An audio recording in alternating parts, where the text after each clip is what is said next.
இயேசுவின் மந்தை ஊழியங்கள் வழங்கும் இன்றைய வேத ஆராய்ச்சி வழங்குபவர் சகோதரர் ஜான் பெஸ்லி.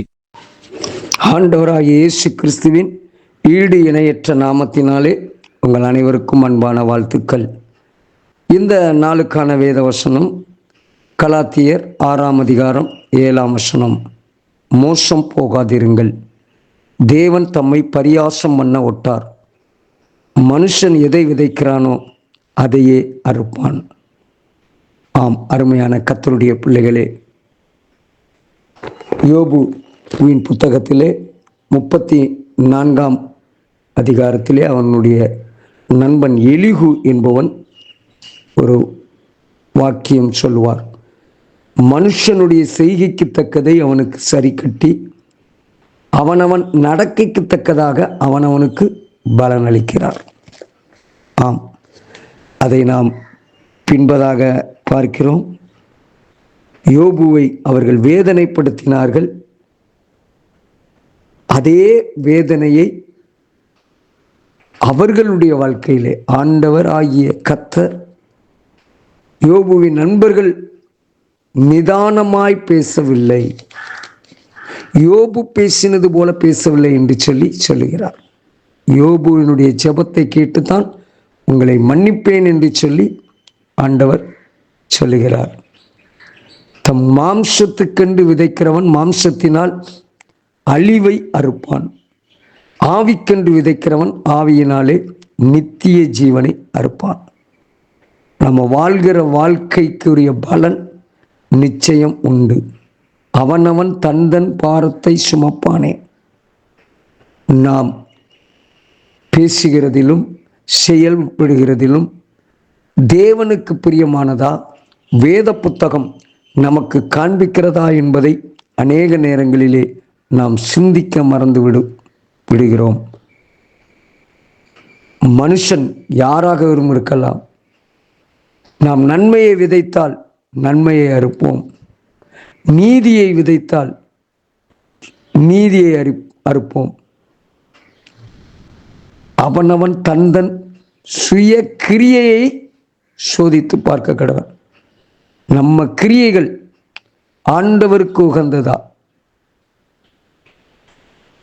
பொல்லாப்பையும் மற்றவர்களுக்கு விரோதமான காரியங்களையும் செய்வோம் என்றால் எல்லாவற்றுக்கும் ஒரு பலன் உண்டு.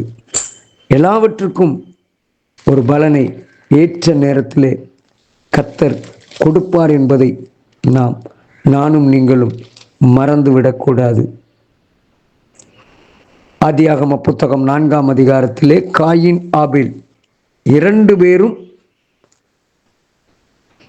ஆண்டவருடைய சமூகத்திலே காணிக்கை செலுத்த செல்கிறார்கள். ஆனால் வசனம் சொல்கிறது, காயினையும் அவன் காணிக்கையும் அவர் அங்கீகரிக்கவில்லை. அவனுக்கு எரிச்சல் உண்டானது. அவனுடைய முகநாடி வேறுபட்டது. தன்னை மாற்றிக்கொள்வதை விட மற்றவர்களை அவன் நோக்கி கொண்டிருந்தான். அங்கே கர்த்தர் காயினை பார்த்து சொல்வார், நீ நன்மை செய்தால் மேன்மை இல்லையோ, நீ நன்மை செய்யாதிருந்தால் பாவம் வாசற்படியில் படுத்திருக்கும். நம்மிடத்தில் குறைவுகள் காணப்படுமானால் நமக்கும் அதே குறைவுகள். நாம் மற்றவர்களை வேதனைப்படுத்தினோம் என்றால் அதே வேதனை. மற்றவர்களை ஆசீர்வதித்தால் நமக்கு ஆசீர்வாதம். இந்த கால வேளையிலே சிந்தித்து பார்ப்போம். சவுல்